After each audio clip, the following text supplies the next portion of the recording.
Paz e Irmandade, como é que vocês estão? Estão todos bem? Espero que sim, hein? Tô com a voz ainda um pouco fanha, né? Dá pra perceber? Acho que sim, né? Quem me conhece aí sabe que a minha voz é um pouco diferente. Hoje tá mais grave, ó. Dá pra dar um tostão da minha voz. Mas tô aqui, ó, tomando meu suquinho de uva com romã pra ver se melhora. Esse vozeirão de calbi sai e a minha voz retorna. Tem dias que a gente não vai estar bem mesmo, né? Como eu falei no outro vídeo. É vida na vida, como a gente fala, né? Não tem muito pra onde correr. Tem dia que a gente vai estar muito bem e tem dia que a gente não vai estar muito bem. Mas ainda assim, Cristo estará lá em todos os dias, né? Então vamos seguir. Vamos orar? Oremos. Deus bendito, eu te louvo, Senhor. Te louvo porque o Senhor tem renovado a certeza no nosso coração de que o Senhor está conosco. Te louvo por este dia, te louvo pelas nossas vidas. Quando eu falo que não estou muito bem, o Senhor sabe que eu não estou reclamando, é só um comentário, uma explicação, porque tudo vem de ti, tudo é para ti, tudo é por ti e segundo os teus propósitos. Pai, aqueles que porventura estiverem cansados, um pouquinho desanimados, fortaleça, Deus, as suas forças. Renove, Senhor, e dê entendimento da tua palavra. Em nome de Jesus. Amém. Bora lá, gente. Bora lá, que a gente já chegou no capítulo 11. Que legal. Chegamos no capítulo 11. Eu tô animadíssima. Aí vocês falam assim, a gente nem tanto. Tô muito animada, porque a gente tá conseguindo romper, né, gente? Vamos lá, vamos se animar, vamos lá, vamos pra cima. No capítulo 11 diz assim, deixa eu ver se dá pra ver, dá. No capítulo 11 diz assim, quando acabou de instruir os seus discípulos, os seus 12 discípulos, Jesus saiu para ensinar e pregar nas cidades da Galileia. Aí é interessante, né? Porque aqui eu vou até... Opa, deixa eu ver se dá pra ver. Vou puxar mais um pouquinho. Aqui. Eu vou até colocar aqui que está aqui, a gente consegue visualizar instalado o, perdão, o modelo de discipulado cristão. A gente fala muito, vê muitos vídeos sobre discipulado, mas aqui sim está o modelo, que é o modelo de Jesus. A gente ouve muitas coisas sobre discipulado, muita coisa dizendo que é discipulado quando nem é discipulado, mas o modelo está na Bíblia. Vamos lá, continuando na leitura, João, e aí o texto é interessante, que está assim, ó. João, ao ouvir na prisão, então João estava preso, ó. Lembra disso?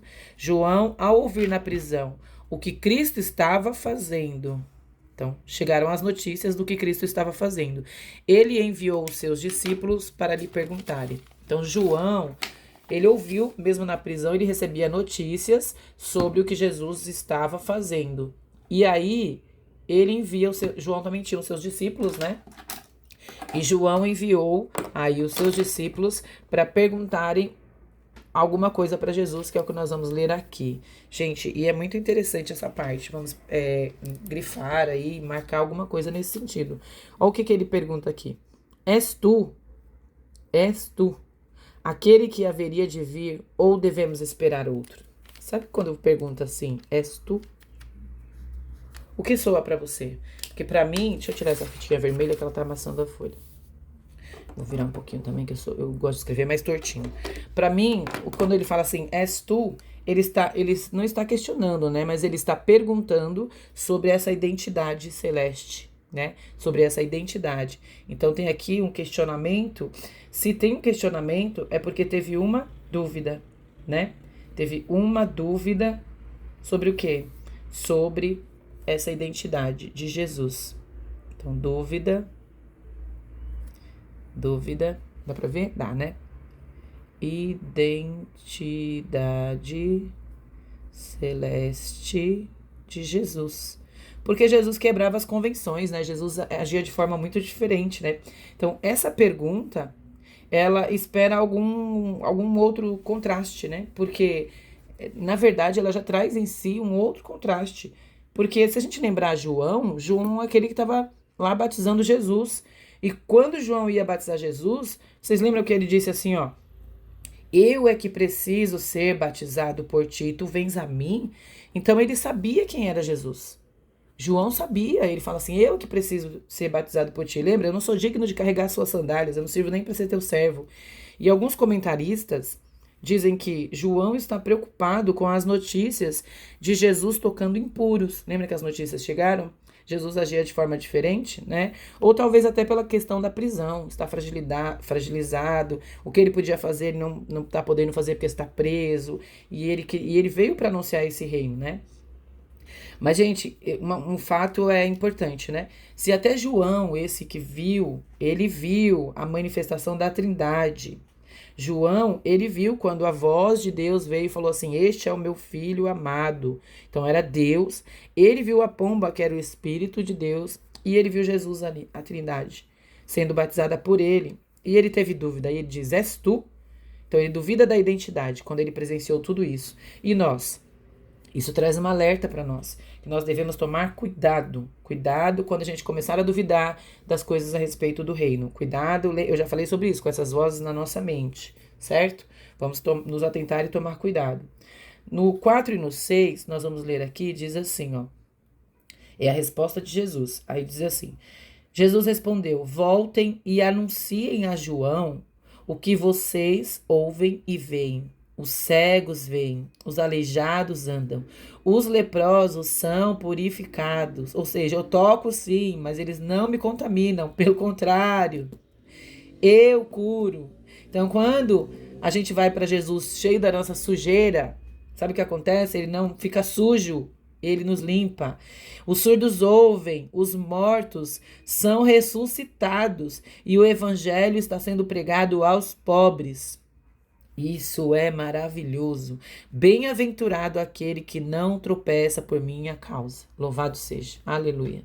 Bendito seja o nome do Senhor. Gente, isso é maravilhoso. Essa resposta de Jesus, ela anuncia os sinais de Isaías, que está lá em 35, acho que é Isaías 35.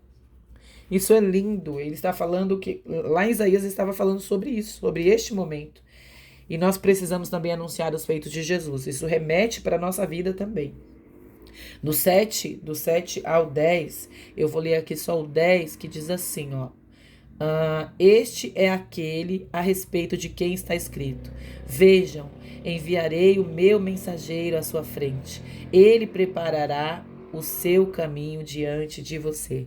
Jesus fala, e não só na resposta ali para João, né, mas ele fala para a multidão a respeito de João. Ele começa a falar agora sobre João.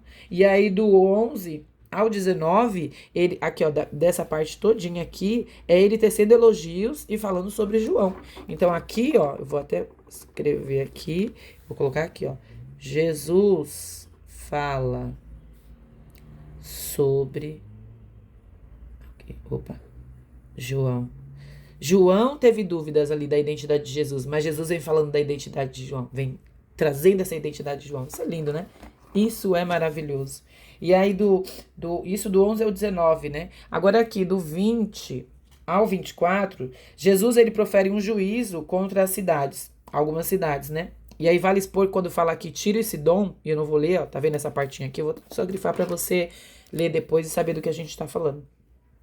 E aí quando ele fala aqui Tiro e Sidom, ele está falando de duas cidades que eram totalmente pagãs. Tá lá em 1 Reis, capítulo 16, 31. Então, eu acelerei um pouquinho, porque agora a gente precisa vir para uma outra parte. Nós precisamos agora ler sobre essa parte do descanso aos cansados, que essa parte não tem como a gente passar batido, não. Vou até passar mais para cá. Gente, é maravilhosa essa parte. Diz assim no 25. Naquela ocasião, deixa eu arrumar meu cronômetro aqui. Naquela ocasião, Jesus disse: Eu te louvo, Pai, Senhor do céu e da terra, porque escondestes estas coisas dos sábios e cultos e as revelastes aos simples. Então ele louva a Deus porque ele diz que foi escondido de quem aqui, ó, dos sábios e cultos. Eu consegui passar um tracinho embaixo, mas vou passar todo. Sábios e cultos. E o que ele quer dizer com isso? Ele está querendo dizer assim, ele faz para nós uma referência do orgulho. Porque se ele revelou para os simples, é porque a porta estava fechada para o orgulhoso, porque não é simples. Então ele diz assim, eu fechei para eles, né? O Senhor fechou para eles e revelou para os simples. Porque o orgulhoso tem a porta da graça fechada, ao passo que o humilde tem essa porta aberta, escancarada. Então precisamos tomar cuidado com o orgulho. No 26 diz assim, sim, é a resposta dele, sim, Pai, pois assim foi do teu agrado. Ele está concordando com o Senhor. Ele fala que foi algo de Deus e que ele decidiu, o próprio Deus decidiu a quem dar graça. Sabe o que fala disso? O que foi, assim foi do teu agrado? Os eleitos, o Senhor tem os seus. E ele aponta para nós e diz, sim, eu vou te dar. Eu vou te conceder por graça, por misericórdia. E é isso que está mostrando aqui no 26. No 27, vamos ler, diz assim, ó.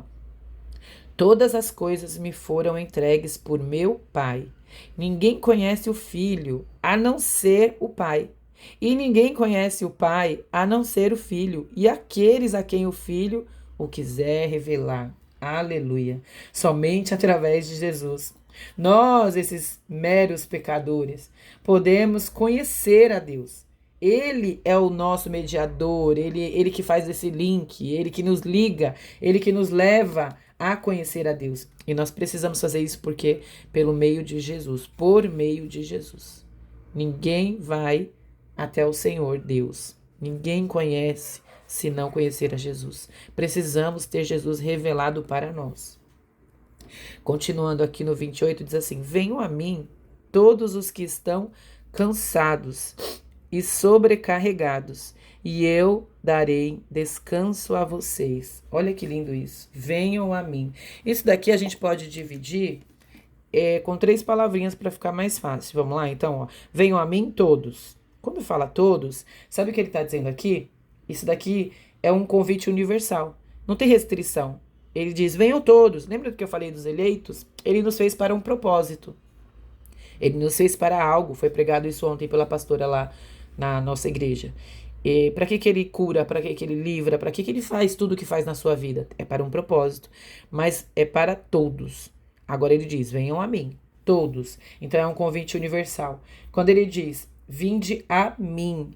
A mim, eu achei lindo, assim. Eu falo muito sobre... Eu gosto de poesia, né? Quando ele diz também, ó, a mim. Sabe o que ele está dizendo e tratando aqui? É um convite para um relacionamento pessoal com Jesus. Venham a mim. Venham até mim. Eu preciso me relacionar com Jesus. E você também. E aí quando ele diz a palavrinha que traz aqui, ó, cansados. E a outra palavra aqui, ó, sobrecarregados. Então aí eu vou grifar agora, eu fui por partes pra gente entender. Então venham a mim. Então se relacionem comigo todos que quiserem. E aqueles que estão cansados e sobrecarregados. Cansados e sobrecarregados. Sabe o que significa isso? Consciência de necessidade. Eu estou cansado, sobrecarregado. Eu tenho uma necessidade que só é suprida em Jesus Cristo Todo-Poderoso. Oh, aleluia. E o que ele promete para nós? Um descanso, alívio. Nessa relação com Jesus, há descanso para as nossas almas. Eu darei descanso a vocês. Há um descanso a ser dispensado sobre as nossas vidas por meio do relacionamento com Jesus, que é o que nós estamos fazendo aqui, nós estamos aprendendo dele, né, por meio das suas palavras.